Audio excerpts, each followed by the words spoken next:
Hello, I'm Sarah, a 29-year-old woman, and I've just recently gotten divorced. It happened because my husband, or rather ex-husband, was a cheating douchebag. But the way I found out was not the way I thought it would go. There was something good that came out of it, at least. But let me first tell you about how we met.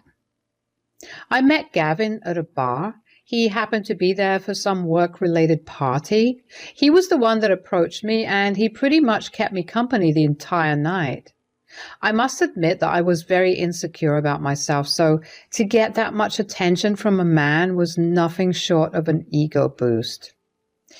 Anyway, after we met for the first time, we went out on a couple of dates. I found out that he was 6 years older than me, but I didn't mind that because I had always had a thing for older men. He was also surprisingly a lot more charming than he was at the bar. We went on multiple dates until we decided we wanted to make our relationship official. Before I continue, I should tell you that my big dream has always been to own my own place. My parents lived way too far away for me to live with them, and I didn't want to always live on a lease. My parents helped me with half the down payment while I worked my butt off for the other half. Anyways, Gavin and I dated for around 2 years before we decided to tie the knot. Our wedding was a pretty small affair, with our guests being only our closest friends and family, and we loved every bit of it. Our relationship thrived after we got married. Never in a million years had I thought that Gavin was thinking of or even capable of cheating on me. Another thing I do want to say is that Gavin's mother, Eleanor, and I had a really good relationship. She always told me that I was like the daughter she never had. Every time I went over, I was pampered senseless by her. It was even more amazing to have her as a mother-in-law because she helped me feel better about the distance I had between my parents. She made me feel like I still had my mom with me. So when I finally had saved up enough to pay the down payment for a house, and I did purchase a house, the first people I celebrated my milestone with were Gavin and Eleanor. Both of them were really happy for me, and I was glad I had good people by my side. The only weird thing that happened was Gavin being adamant about being the one to create copies of the house keys.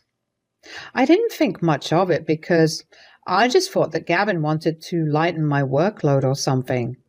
I don't know, it's dumb, but that's just how I rationalized it. The next year, Gavin and I lived blissfully. We had a whole house that we could decorate and design however we wanted to. Gavin and I took up several renovation projects that I thought brought us only closer because it entailed spending a lot of time together. Essentially, I thought our relationship was going great. And then, one day, Eleanor called me out of the blue. "Hi, Sarah." "Hey, Eleanor, what's up? Why the sudden call?" I I don't know how to put this nicely. I have some rather shocking news. Do you think you could be seated for this?" "Seated? What's wrong? Are you okay?" Yes, I'm okay. I just know this will devastate you, and I need you to not hurt yourself." "Eleanor, you're scaring me. What's going on?" "Okay, so I happened to overhear Gavin talking to someone on the phone the other day when you guys were over for brunch. He seemed to be speaking very lovey-dovey with them. I knew it couldn't have been you because, well, why would you guys speak on the phone when you were in the same place?" "Oh, well, I started snooping through his stuff. I know it's not right, but I just didn't want my son to be a cheater. I made up some stupid excuse and managed to get access to his email. I managed to find out that he has been cheating on you with 2 other women." "What? How? How could he do this to me?" "I'm so sorry that this is happening to you. I know it's barely any consolation, but I'm super ashamed of Gavin. I'm just so broken right now. Why would he do something like this? Wasn't I enough for him? He had to go and cheat with not one but 2 other women? Oh, honey, that's not the case at all. No one deserves this, and neither do you. But I'm afraid it does get a little worse. What could possibly make this situation any worse? Well, it turns out that Gavin made copies of your house keys and gave them to his affair partners. My world was spinning around me. What was going on? I wanted to yell at Eleanor. No, that was not right. I was angry, but I was not angry at her. I was angry at Gavin for ruining something so perfect and to defile my house in such a manner. I wanted to obliterate him. This was the last thing I had expected from him. He knew how hard I worked to own my own place. How dare he do that to me? A million thoughts raced through my head. I didn't know how to feel because my emotions were a mess too. Nothing was making sense, and in all seriousness, I wanted to talk to Gavin about this and see what he had to say. There was no doubt in my mind that Eleanor was lying to me. Eleanor loved me way too much to do that to me. If anything, it was because she loved me that she was telling me about her cheating son itself. Sarah, darling, are you there? Oh, yeah, I'm here. Sorry, I'm just processing everything. I don't know what I have to do or even what I want to do. I'm just so angry and hurt. I may have an idea if you're up to it. Oh, what is it? What if we take a little revenge on Gavin? Then you can divorce him and leave him in the streets for all I care. I love it. I'm fully on board with it. Also, I actually contacted these two girls. Turns out neither of them knew of the other, and they definitely had no idea that he was married too. So that scumbag was cheating on 3 people at once? That's a new low, even for him. Yeah. So I was wondering if you'd be okay with letting these girls in on our little revenge plan. You know what? That's perfect. Gavin has a weekend business trip this weekend to the other side of the city. At least I hope it is. I cross-checked with both of them, and neither of them has any plans with him any time soon. Great. I'm hoping there isn't another mistress, but invite the other 2 over and we'll discuss the plan. Eleanor and I talked for a little while more. She could tell I really needed a shoulder to cry on, although I hadn't yet begun to cry. I guess my brain was still in shock and I was going to take some time to react, or I was just completely numb by the new information. Either way, I was still a mess. My emotions kept shifting from anger to sadness to hurt. Eleanor helped calm me down a little. She also helped me figure out how to treat Gavin normally until his business trip. I knew it would be a hassle. If I was this unstable with Eleanor, how would I maintain my composure in front of Gavin? At the same time, deep down inside, I knew I had to do it because I had to make Gavin feel the panic and pain I had felt. When Gavin got back from work that evening, I treated him like I always did. Whenever he smiled or laughed, I wanted to punch him. When he kissed me goodnight, I wanted to wash my mouth off with acid. I was hurting so deeply that I didn't think I could actually ever feel that way. How could he cheat on me and then treat me like I was the most important person to him in the world? I cried myself to sleep that night, but I woke up the next morning and made myself look better. I couldn't let Gavin know that something was wrong. I bid him goodbye as usual. Eleanor called and asked if she and the girls could come over. I said they could, and within an hour all 3 of them were over at my place. When I saw the girls, I was kind of taken aback. Both of these women were young. One of them looked dangerously young. At that moment, I only hoped that she was legal and Gavin hadn't committed a crime. Eleanor greeted me with a tight hug. She was tearing up, and it took everything in me to not break down, too. I invited them all in, and we sat down on the couch to talk about how things turned out for us. The first thing I found out about these girls was that one of them was named Riley and the other was Sadie. Sadie was the one who looked dangerously young, but my fears were calmed down when she told me she was 23 years old, while Riley was 25. Honestly, it wasn't great to hear that Gavin was having an affair with a woman who was a good 12 years younger than him. I found out that he had been having an affair with Riley for about a year, which meant that it started right around after we got married. That stung. He hadn't been happy with me since the first year of our marriage. What had I ever done or not done in this case, I guess? Riley had met Gavin at a bar, and apparently he was very persuasive about wanting to sleep with her. Sadie had a similar story, except his affair with her started 6 months ago. He had met her at a bar too and persuaded her into sleeping with him. He had bought both of them multiple drinks and refused to leave their side. They were a little uncomfortable, but I guess Gavin had a knack for finding insecure women. These poor women were entranced by all the attention they were getting, so they just followed along with him. Both of them thought they had found something amazing with him after their first interaction. They told me about how he had been over to their places multiple times and even spent nights there. Over the course of the conversation, we began to slowly realize just how well Gavin had played us. He used the excuse of business trips all the time to explain his time away from us. Then we began talking about all the things that he did to make us fall for him in the first place. Since I had been the oldest of the three of us, I started telling them about how he had been super charming and how he was a great listener. They agreed with me. As the conversation went on, we realized that he literally used the same moves on all of us. If any one of us received flowers, the other two received them as well. I don't know what he was trying to accomplish with that, but I felt like I was about to throw up. All this time that I thought we were doing amazingly, we weren't. Every time he made me feel special, like I was the only woman in his eyes, I was not. I was just one of the ladies on his roster. I felt beyond betrayed. Riley and Sadie looked pale, and I figured I did too.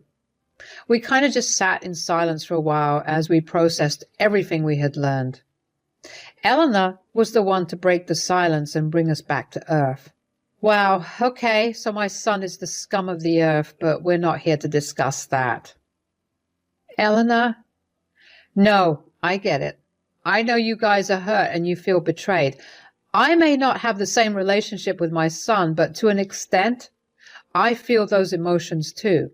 I mean, at some point, I feel like I failed as a parent.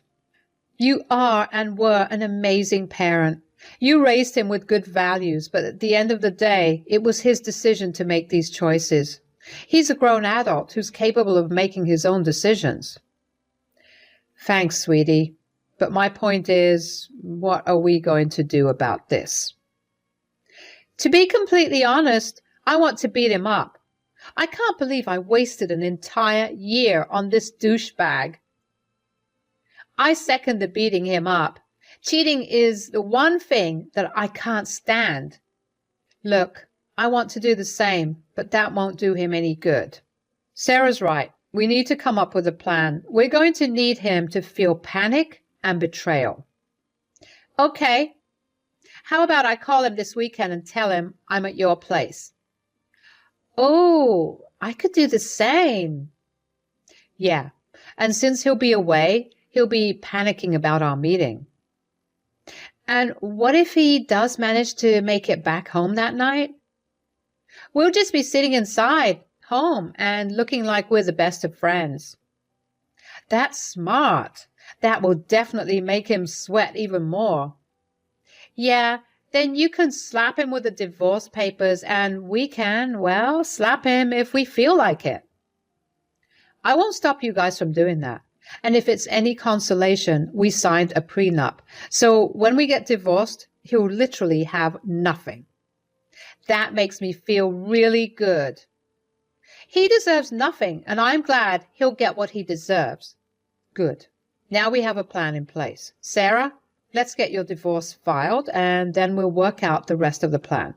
We still had about 2 days till Gavin's trip. I don't know where I got my self-control or my patience from, but I was grateful that I had found it.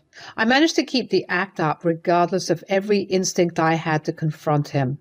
I stopped crying because, as messed up as it seemed, I guess it felt a little nice to know that I wasn't in this all alone. There were other women who were hurt too, and if not for myself, I knew I needed to avenge these women. Riley, Sadie, Eleanor, and I had created a group chat. We kept each other updated there. I wasn't worried about Gavin snooping through my phone because he had never shown any interest in anything I ever did, which I now realize might have been because he was too busy cheating on me. Anyways, whenever Gavin left for work, Eleanor would come over and we'd go to the law firm and get the divorce filed and the papers printed. By the time it was time for Gavin's trip, everything had been set up. Sadie, Riley, and Eleanor came over about an hour after Gavin left. We all kind of just hung out and talked about how we were feeling. The girls shared the same sentiment of not feeling alone in all of this with me. I was glad that we all felt connected in some weird, messed up way. Eleanor lent us a solid shoulder to cry on. I knew she was hurting too, but I was glad that she never put her hurt over ours, and that she recognized the difference between our hurt. I waited until Gavin texted me another hour later that he reached his location to give Riley the go. She then picked up her phone and called Gavin. She had the phone on speakerphone. Gavin sounded pleasantly surprised to see her call him. Riley acted all excited and told him that she was coming over in half an hour because she had a surprise for him.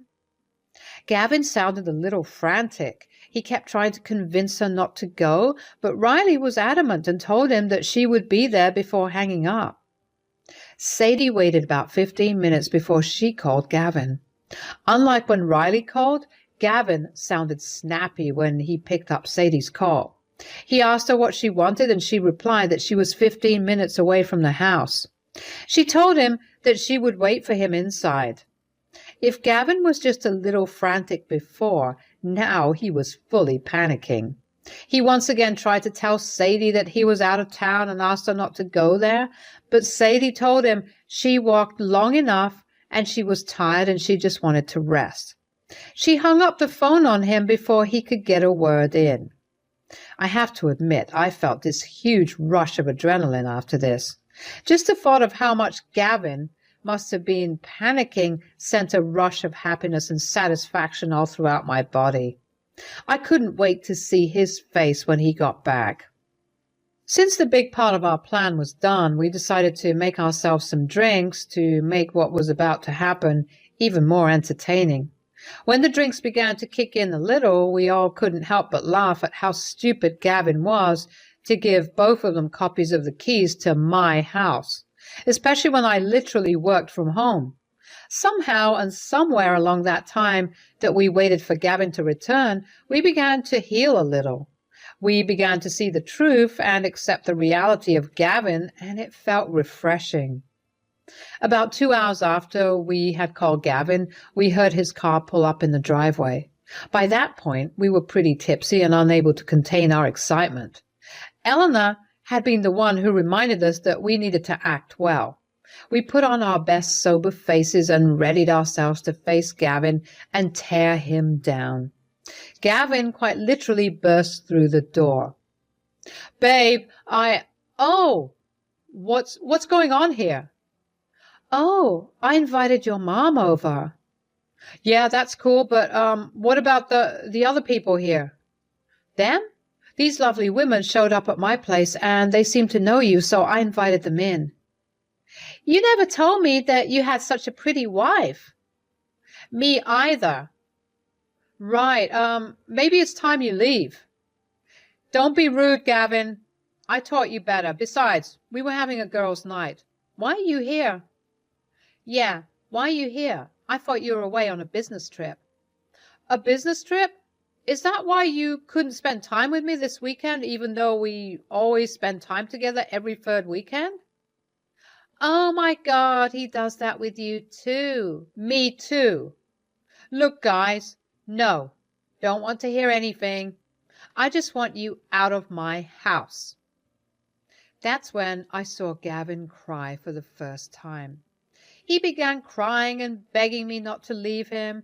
The sight of him sobbing surprisingly did not make me feel any sympathy. It only made me feel even more disgusted. I didn't say anything much to him. I just got up and handed him the divorce papers. Gavin was a mess. He turned to his mother, but Eleanor just looked away. He tried to appeal to her, but she told him that he was dead to her. He truly looked like a man who had lost it all, and no sight was as satisfying as that. Riley and Sadie didn't slap him, but they did throw the copies of the house keys he had given them in his face and left. I had a bag packed and ready for him to take. I got it out and threw it at him.